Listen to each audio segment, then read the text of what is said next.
2 ராஜாக்கள் 20:5 சொல்லுகிறது, உன் கண்ணீரை கண்டேன், இதோ நான் உன்னை குணமாக்குவேன். நீ இரவுல பகல்ல நீ உன்னுடைய சூழ்நிலைகளை நினைத்து நீர் கண்ணீர் விட்டு கொண்டு இருந்ததை நான் கண்டேன். உன்னுடைய குடும்பத்துல உள்ளவர்கள் அதை காணாமல் இருக்கலாம். நீ நேசித்தவர்கள் உன்னை கைவிடலாம். நீ கண்ணீர் விடுகிறதை அசட்ட பண்ணலாம், உன்னை கேவலப்படுத்தலாம், உன்னை நிந்தனைப்படுத்தலாம். ஆனா உன்னுடைய கண்ணீரை நான் கண்டேன் என்று சொல்லி இயேசு சொல்லுகிறார்.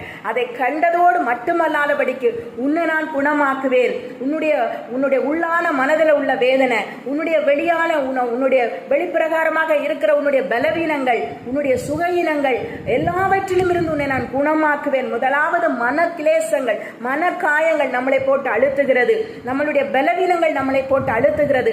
இந்த சூழ்நிலையில ஏசப்பா உங்களுக்கு சொல்லுகிற ஒரு அற்புதமான வார்த்தை, உன்னுடைய கண்ணீரை நான் கண்டேன். எல்லா சூழ்நிலைகளிலும் இருந்து நான்